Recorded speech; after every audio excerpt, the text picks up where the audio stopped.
Rickshaw taxi चालकांना एक good news आहे। त्यांना आता 1 वर्षाची मुदत देण्यात आली आहे मराठी शिकण्यासाठी। रिक्षा टॅक्सी चालकांना सीएम कडून 1 वर्षाची मुदत देण्यात आलेली आहे। याआधी 15 तारखेची 15 ऑगस्ट पर्यंत मराठी शिकणं बंधनकारक करण्यात आलं होतं। आता मात्र मुख्यमंत्री फडणवीस यांनी हा दिलासा दिला आहे। अमराठी रिक्षा आणि टॅक्सी चालकांना 1 वर्षाची मुदत देण्याचा निर्णय मुख्यमंत्री फडणवीस यांनी केलेला आहे। आणि मुख्यमंत्र्यांनी परिवहन मंत्र्यांचा निर्णय फिरवल्यानंतर मनसे नेते अमित ठाकरे यांनी मात्र जोरदार निशाणा साधला। उत्तर प्रदेशच्या निवडणुकीमध्ये 4 महिने दूर या निवडणुका आहेत, त्याच्यामुळेच हा निर्णय घेतल्याचं अमित ठाकरे म्हणाले। तर दादर विधानसभा मतदारसंघात आपलं डिपॉझिट जप्त का झालं याचं आत्मपरीक्षण करावं असं म्हणत भाजपचे प्रवक्ते नवनाथ बन यांनी जोरदार निशाणा साधला। तुम्हाला बोललो ना, हे निवडणुकीसाठी चालू आहे। 4 महिन्यात आहे ना यूपीची निवडणूक। या गोष्टीसाठी फक्त ह्या गोष्टी चालू आहेत। आपण ह्याच्यात गुंतून नका बसूया।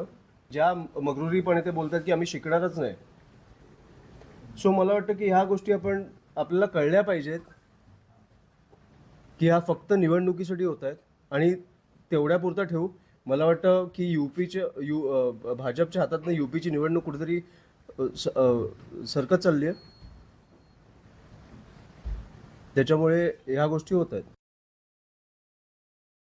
मराठी भाषेची सक्ती महाराष्ट्रामध्ये आहे आणि आज मुख्यमंत्र्यांनी योग्य निर्णय घेतलाय।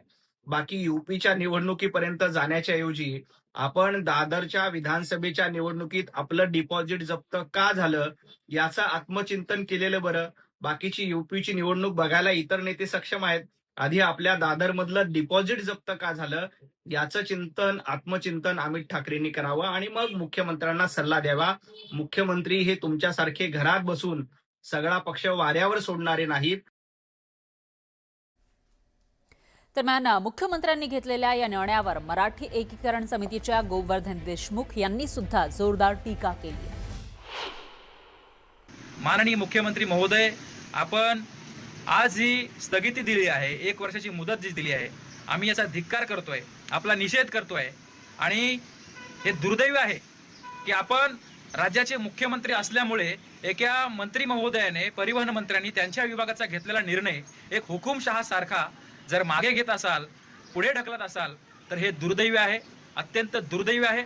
आपलं आयुष्य हे पूर्णपणे मतांचं गणित मांडण्यामध्ये गेलेलं आहे। फक्त निवडणुका डोळ्यासमोर ठेवून, उत्तर प्रदेशच्या आता येणाऱ्या निवडणुका डोळ्यासमोर ठेवून आपण हा निर्णय घेत आहेत। आम्ही याचा निषेध व्यक्त करतो आणि हा निर्णय, हा जो कायदा आहे, हा तात्काळ लागू झाला पाहिजे।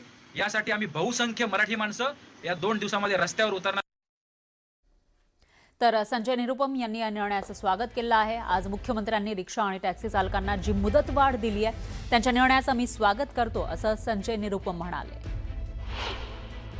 जिन ऑटो चालकों ने मराठी सीख ली है उनको धन्यवाद, और जो अभी नहीं सीख पाए हैं 10-15% उनको सीखने के लिए जितनी मोहलत चाहेगी मोहलत दी जाएगी।